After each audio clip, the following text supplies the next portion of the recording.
Super ఉంది. బాహుబలి పుస్తకం అంటే కూడా ఈ సినిమా చాలా బాగుంది. నెగిటివ్ గా చెప్తున్నారు కొంతమంది. ఆటోడు ఇంకా వరస్ట్ చాలా మెసేజ్ సూపర్ తీశారు సినిమా. థాంక్యూ. మూవీ అంటే రామ్ చరణ్ గారి యాక్టింగ్ అనేది థాంక్యూ. ఉన్నా సరే కొండ పైన ఉన్నా సరే ఒక హనుమంతుడు రామ్ చరణ్ దాంట్లో దూరి క్యారెక్టర్లో ఇన్వాల్వ్ అయిపోయాడు. ఆ గట్టునున్నా ఈ గట్టునున్నా హనుమంతుడు అనేది ఒకటే. సో ఆయన పడిన కష్టానికి అవార్డు ఎక్స్పెక్ట్ చేసాం మనం.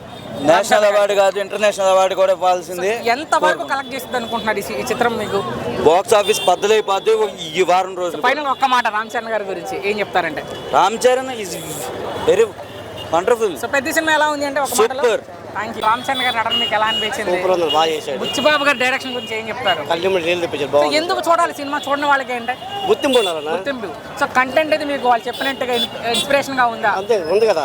సో 3 క్యారెక్టర్లో రామ్ చరణ్ గారు గుర్తింపు రావాలి. గుర్తింపు వస్తే ఏదైనా బాగుంటుంది. అవును. సో రామ్ చరణ్ గారు బతుకున్న ఒకటి చచ్చిపోయిన ఒకటి మనకు ఎవడో తెలియదు కదా. తెలియనప్పుడు ఎందుకు బతకడం వేస్ట్. రామ్ చరణ్ గారు పడిన కష్టానికి సూపర్ అన్న. అవార్డు ఎక్స్పెక్ట్ చేశా అంటే బాగుంది. ఈ మూవీ ఎలా ఉంది అంటే? బ్లాక్ బస్టర్ అన్న. బ్లాక్ బస్టర్ కొట్టారు.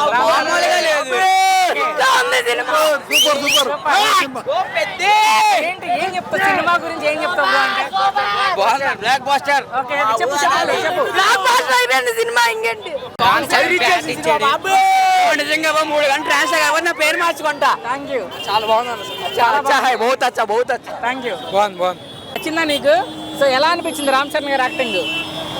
బాగుంది. క్రికెటర్ గా బాగుందా, ఫైటర్ గా బాగుందా, రెజ్లర్ గా బాగుందా?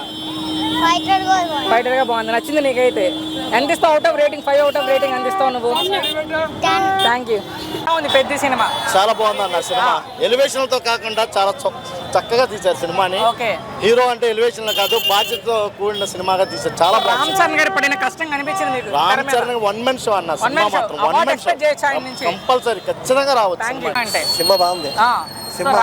Cinema super. ఓకే కొంచెం అదరా. ఈ పల్లెటూరు స్టోరీ. పల్లెటూరు గురించి ఒక కుర్రాడు ఏం చేశాడో, జీవితంలో ఏం పైకి తీసుకొస్తాడో అది స్టోరీ. అంటే 3 పాత్రలో ఉన్నారు. 3 పాత్రలు బాగా నటించాడు, జీవించాడు. క్రికెటర్ గా కావచ్చు, రన్నర్ గా, తీయక్కర్లేదు. సో కుస్తీ ఫైటర్ గా ప్రాణం పోసాడు. ఒక ఊరికి ప్రాణం పోసాడు. అండగా ఉండి పెద్ద అని స్టోరీ. ఒక మనకి చెప్పడం రాదు మామూలుగా. మరి ఆయన నటనకి ఎక్స్పెక్ట్ చేయొచ్చా అంటే? నటనకు 10 ఏళ్ళు ఇలాంటి స్టోరీ దొరకదు. ఓకే దొరకదు. మరి నెగటివ్ స్ప్రెడ్ చెప్తున్నా వాళ్ళకి ఏం చెప్తారు? వాళ్ళు చెప్పేవాళ్ళు అంతేనన్నా. ఓకే. వాళ్ళకి అర్థం కాదు. టోల్ చేయకూడదు. సో జగపతి బాబు క్యారెక్టర్ ఎలా అనిపించింది? జాతబాబు కూడా బానే ఉంది. 1 గంట ఉన్న బానే చేసాడు. సో బుచ్చిబాబు గారి డైరెక్షన్ బానే. సో మొత్తంగా ఎంతవరకు కలెక్ట్ చేయొచ్చు సినిమా అంటే? మనకు తెలిసి 1000 కోట్ల పైన అయింది.